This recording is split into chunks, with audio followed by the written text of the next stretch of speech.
నమస్తే, welcome to Suman TV. ఈరోజు మనం మెడికోవర్ హాస్పిటల్లో ఉన్నాం. డాక్టర్ రవికిరణ్ గారు ఉన్నారు, కార్డియాలజిస్ట్. నమస్తే అండి. మాకు జనరల్గా అందరికీ తెలిసిన విషయమే, కార్డియాలజీ అనగానే గుండెకి సంబంధించిన డాక్టర్. సో మరి గుండెపోటు అంటే ఏంటి, అసలు దాని లక్షణాలు ఏంటి?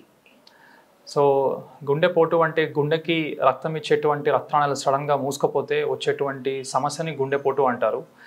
సో అందరూ ఎన్ని వాళ్ళు మూసుకుపోయిందా అంటారు యాక్చువల్గా, బట్ వాళ్ళు కాదు. సో బేసికలీ గుండెకి 3 ఉంటాయి. ఒకటేమో రక్తనాళాలు అంటాము, ఇంకోటి కవాటాలు అంటాము అంటే వాల్వ్ అంటాము, అండ్ ఇంకోటి ఏంటంటే కరెంటు తీగలు అంటాం. సో ఈ కరెంటు తీగల్లో సడన్గా ఏమన్నా ప్రాబ్లం వస్తే పేషెంట్కి గుండె ఆగిపోతుంది అనమాట. సో దాన్ని సడన్ కార్డియాక్ డెత్ అంటారు. అండ్ ఈ కవాటాలు అంటే ఈ వాల్వ్లో ఏమన్నా ప్రాబ్లం వస్తే పేషెంట్కి దమ్ము అంటే హార్ట్ ఫెయిల్యూర్ అనే సిమ్టమ్తో వస్తారనమాట. ఇంకోటి రక్తనాళాలు, ఈ రక్తనాళాల్లో సడన్గా మూసుకపోతే గుండె కండరానికి రక్తం అందదు కాబట్టి పేషెంట్కి వచ్చే సమస్యని గుండెపోటు అంటారు. సో ఈ గుండెపోటు వచ్చినప్పుడు పేషెంట్కి యూజువల్గా ఛాతీలో నొప్పి రావడము, ఒకేసారి సడన్గా దమ్ము రావడము, పేషెంట్కి కొన్నిసార్లు చెమటలు అనిపించడము, ఇలాంటి లక్షణాలతో గుండెపోటు పేషెంట్ మన దగ్గరకు వస్తారు. మరి గుండెపోటు రావడానికి గల కారణాలు ఏముంటాయి జనరల్గా? సో గుండెపోటు ఒక వ్యాధి వస్తుంది అంటే దానికి ఒక రిస్క్ ఫ్యాక్టర్స్ అంటాం, అంటే దానికి వచ్చినటువంటి కారణాలు. సో అట్లా ఒక పేషెంట్కి గుండెపోటు వచ్చిందంటే పేషెంట్కి షుగర్ కానీ లేదా బీపీ కానీ, ఎక్కువ కొలెస్ట్రాల్ కానీ, లేకపోతే మన కుటుంబంలో ఎవరికన్నా గుండె సమస్యలు, అమ్మగారికి నాన్నగారికి అట్లా ఫ్యామిలీ రిలేటివ్స్ ఎవరికన్నా గుండె సమస్యలు ఉన్నా, లేదా పేషెంట్ లాంగ్ టర్మ్గా స్ట్రెస్ బాగా పడుతున్నా, పేషెంట్కి ఎక్కువ కాలంగా స్మోకింగ్ కానీ ఆల్కహాల్ కానీ అట్లా ఏమైనా అలవాటు ఉన్నా, ఇలాంటి పేషెంట్స్లో ఫ్రీక్వెంట్గా గుండెపోటు అనేది వస్తుంది మనకి. సో మరి ఈ మధ్యలో చూసుకున్నట్టయితే మనం కొన్ని సందర్భాల్లో ఎప్పుడైతే హైపర్ అవుతారో, హెవీగా డ్యాన్స్ చేయడం కానీ, హెవీగా ఎక్సర్సైజెస్ చేసి బాడీ వర్కౌట్స్ చేయడం కానీ అలాంటివి జరిగినప్పుడు కొన్ని సందర్భాలు చూస్తున్నాము. అండ్ ఎలాంటి యాక్టివిటీ లేకపోయినా ఆల్ ఆఫ్ సడన్గా కొంతమంది కేసెస్లో, and that to early age ఉన్న వాళ్ళలో వస్తుంది. మరి వీళ్ళలో రావడానికి గల కారణాలు ఏంటి? సో యాక్చువల్గా పేపర్లో చాలాసార్లు చూసాం, ఈవెన్ సినీ యాక్టర్స్ కూడా సడన్గా వర్కౌట్ చేస్తూ చనిపోతున్నారని చెప్పి వచ్చింది. సో పేపర్లో గుండెపోటు అని రాస్తారు. So basically what they have is a sudden cardiac death. అంటే సడన్గా అంటే ఎటువంటి సిమ్టమ్స్ లేకుండా ఆర్ సిమ్టమ్స్ వచ్చినటువంటి వితిన్ హాఫ్ అన్ అవర్ 1 అవర్లో చనిపోవడాన్ని మనం మెడికల్ లిటరేచర్ ప్రకారం సడన్ కార్డియాక్ డెత్ అంటాం అనమాట. సో అరౌండ్ 60 to 70% అంటే 60 నుంచి 70% మందిలో దీనికి మెయిన్ కారణం గుండె కరెంటు తీగలు. ఇందాక ఫస్ట్లో చెప్పినట్టు ఆ గుండె కరెంట్ సరిగ్గా సరఫరా అవ్వకపోతే, గుండె కండరానికి సరిపడ్డ కరెంట్ అందకపోతే అప్పుడు గుండె కండరం స్టిమ్యులేట్ అవ్వదు, అంటే గుండె కండరం పంపే అవ్వదు. సో పంప్ అవునప్పుడు ఏమవుతుంది అంటే పేషెంట్ చనిపోతారు అనమాట. సో ఈ సడన్ డెత్ అన్న వాటికి రీజన్స్ ఏంటంటే జెనెటిక్గా ఉంటాయి యూజువల్గా. అంటే జెనెటిక్గా వాళ్ళ కరెంట్ తీగలు సరిగ్గా తయారవ్వకపోతే అప్పుడు ఇలా ప్రాబ్లమ్స్ వస్తాయి. అండ్ కొన్నిసార్లు HOCM అంటాం, అంటే గుండె కండరం పుట్టుకతోనే సరిగ్గా తయారవ్వదు అనమాట. సో అలాంటి పేషెంట్స్ గట్టిగా డ్యాన్స్ చేసినప్పుడు కానీ లేదా గట్టి సౌండ్ విన్నా సరే, అలాంటి పేషెంట్స్ గుండె కండరం దానికి సెన్సిటివ్ అయ్యి ఆ గుండె కండరం పనిచేయకుండా ఆగిపోతుంది, అప్పుడు పేషెంట్ చనిపోతారు. అంటే దీన్ని గుర్తించే ఛాన్స్ ఉందా? అంటే ఇప్పుడు అది మనకి ఎలా ఉంటుందా ఉండదా మనకు తెలియదు. సో మరి దీన్ని గుర్తించే ఛాన్సెస్ ఉంటాయా? ఇప్పుడు మనకు అట్లాంటి ప్రాబ్లం ఉంది అని గుర్తించగలుగుతామా? సో ఈ ఎలక్ట్రిక్ ప్రాబ్లం వాట్ ఎవర్ ఇప్పుడు చెప్పింది అది ఒక బేసిక్ ఈసీజీ తీసుకుంటే around 50 to 60% of sudden death చనిపోయేటువంటి డిసీజెస్ మనకు కనపడతాయి అనమాట దాంట్లో. సో అలా తెలిసిపోతుంది అనమాట.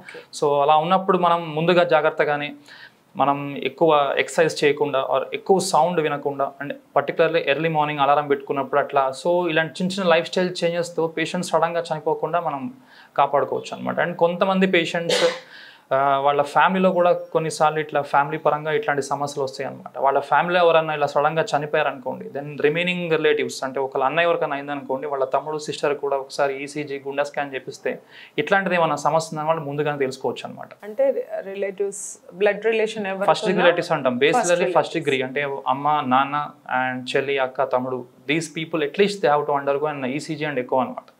సో ఇట్లా సడన్గా ఎవరన్నా మీ కుటుంబంలో చనిపోతే ఎవ్రీ పర్సన్ వాళ్ళ చుట్టుపక్కల ఫస్ట్ డిగ్రీ రిలేటివ్స్ అంటే అమ్మ నాన్న ఎవరైనా సరే దే హ్యావ్ టు అండర్గో ఒక basic ECG and 2 DECO. Okay. So మరి ఇలా వచ్చినప్పుడు అంటే మనకి ఫర్ సపోజ్ మీరు చెప్పినట్టు ఒక పర్సన్ వి లాస్ట్ అంటే నెక్స్ట్ వాళ్ళు జాగ్రత్త పడాలంటే ఏం చేయాలి? సో ఒకవేళ పేషెంట్ గుండెపోటుతో చనిపోయారు అనుకోండి, then first thing what you have to do is family risk factor. అంటే అంతా ఫ్యామిలీ అసలు usually household risk factor అంటాం. అందరు తినేటువంటి ఫుడ్ కానీ లేకపోతే వాళ్ళ ఇంట్లో అందరికి కొలెస్ట్రాల్ కానీ ఏమైనా ఉన్నాయని చూసుకోవాలన్నమాట.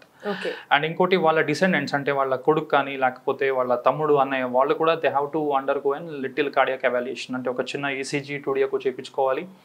అండ్ పేషెంట్కి రిస్క్ ఫ్యాక్టర్స్ అంటే వాళ్ళకి ఏమైనా బీపీ కానీ షుగర్ కానీ ఒకవేళ వయసు 60+ ఉన్నా సరే ఆర్ పేషెంట్కి ఏమైనా సిమ్టమ్స్ కానీ ఉంటే ట్రెడ్మిల్ లాంటి టెస్ట్లు కూడా చేయించుకుంటే మంచిది అనమాట. ఓకే, సో మీరు చెప్పిన విషయంలో ఇన్ కేస్ మన ఫ్యామిలీలో కానీ మన ఎవరైనా లాస్ అయితే మనకు అది ఒక అవేర్నెస్ వస్తుంది, ఒక కాషన్, దాన్ని సెట్ చేసుకోవచ్చు. మరి ఎలాంటి కాషన్ లేని ఒక ఫ్యామిలీ ఉందనుకోండి, ఒక పర్సన్ ఉన్నారు, సో వాళ్ళు ఎలాంటి జాగ్రత్త తీసుకోవాలి మరి? సో ఎనీ జనరల్ పబ్లిక్ అంటే ఫర్ ఎగ్జాంపుల్ మన ఫ్యామిలీలో ఎవరికి గుండె సమస్యలు అట్లా ఏమీ లేదు, కానీ ద పేషెంట్ అంటే ఆ మనిషికి ఒకవేళ బీపీ ఉన్నా more than 5 years or sugar more than 5 years ఉన్నా ఆర్ పేషెంట్కి ఎటువంటి సిమ్టమ్స్ అంటే నడుస్తుంటే కొద్దిగా ఆయాసం అనిపించడము, నడుస్తుంటే కొద్దిగా చెమటలు అనిపించడము, ఇట్లా ఏమైనా సిమ్టమ్స్ ఉన్నా ఆర్ పేషెంట్కి కొలెస్ట్రాల్ ఎప్పుడైనా రొటీన్గా చెకప్ చేసుకున్నప్పుడు కొలెస్ట్రాల్ ఎక్కువ అనిపించినా, సో అలాంటి పేషెంట్ ఖచ్చితంగా ఒక బేసిక్ ఈసీజీ టూడియోకో అండ్ ట్రెడ్మిల్ కూడా చేయించుకుంటే మంచిది అనమాట.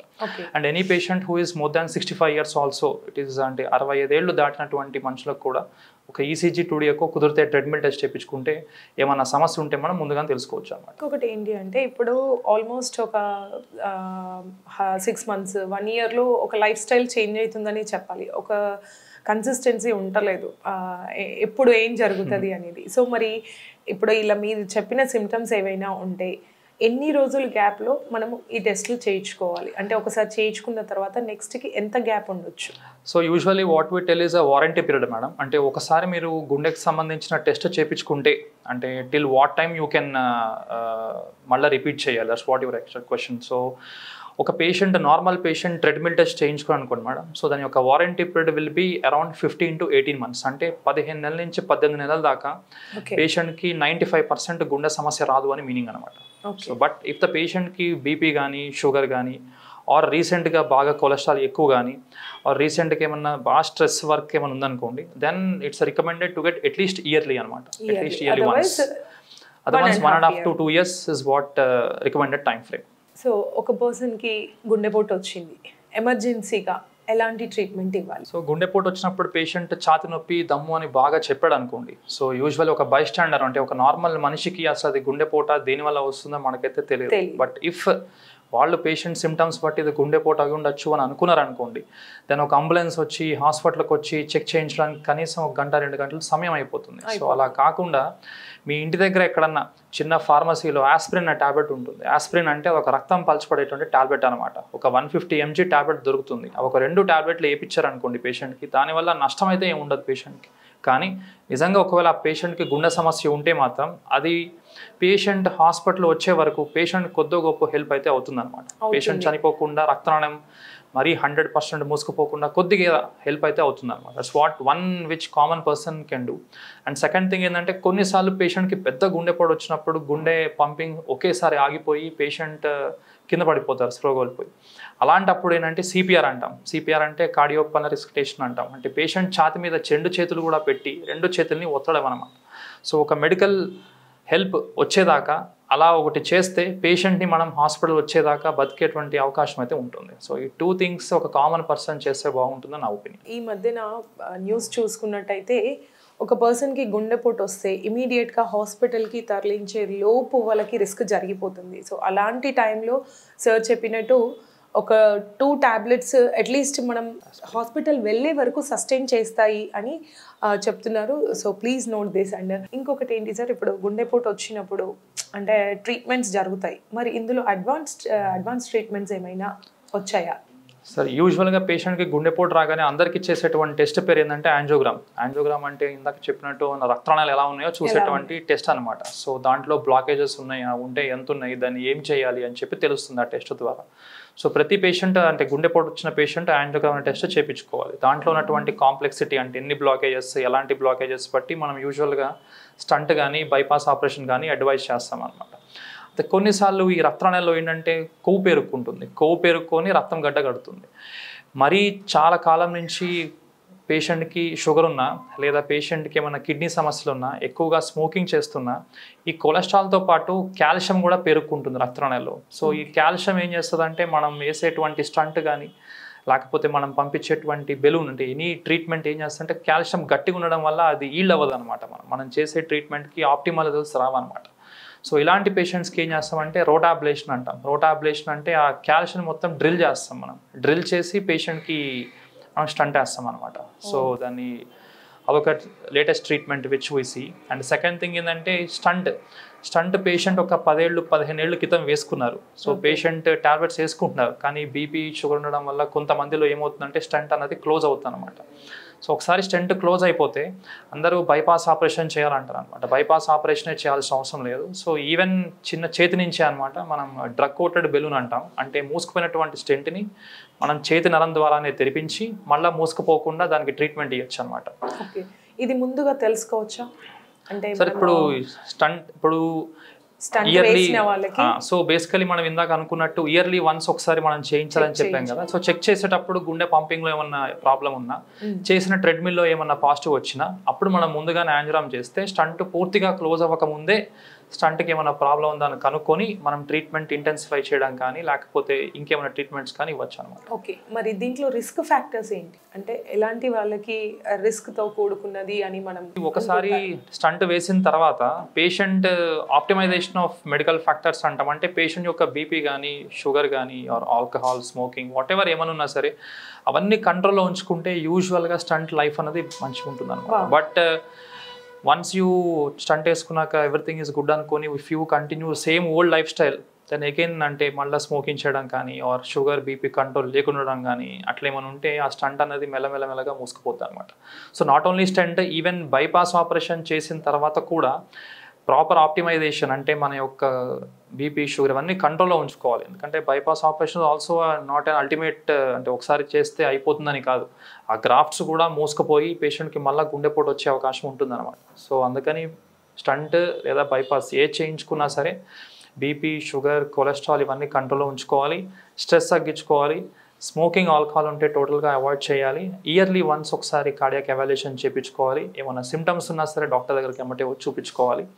అండ్ ఒకవేళ బైపాస్ గ్రాఫ్ట్ మూసుకుపోయినా సరే మళ్ళీ బైపాస్ ఆపరేషన్ చేయకుండా ఓన్లీ చేతి నరం నుంచే ఆ మూసుకుపోయిన గ్రాఫ్ట్లను కూడా ఓపెన్ చేసే పద్ధతులు వచ్చాయి ఇప్పుడు. సో వితిన్ ఒక హాఫ్ అన్ అవర్ 1 అవర్లో అయిపోయే పద్ధతులు అనమాట అవి.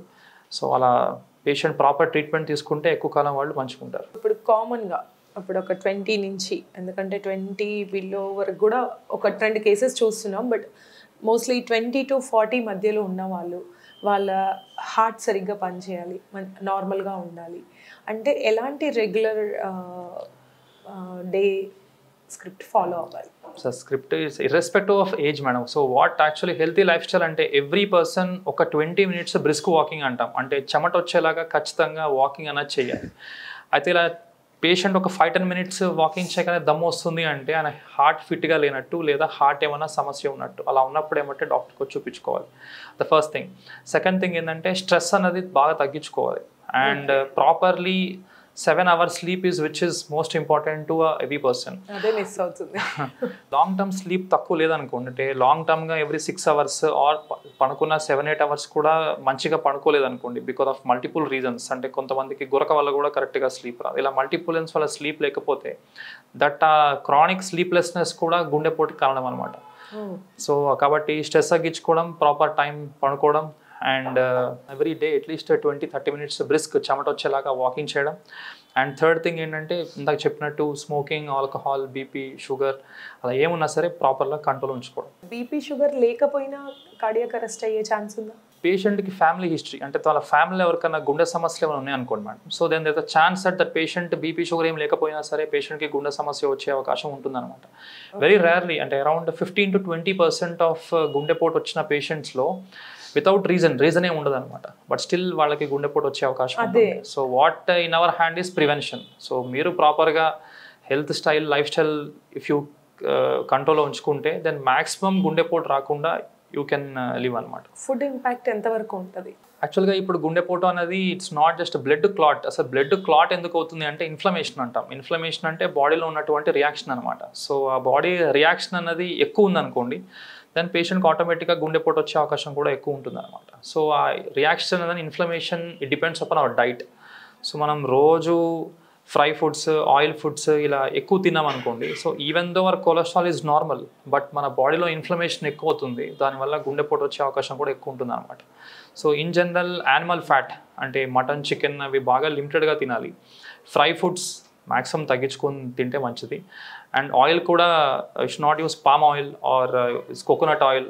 జనరల్ ఇట్స్ అంటే మన ఇండియన్ ఫుడ్స్కి they are not ideal oils అనమాట.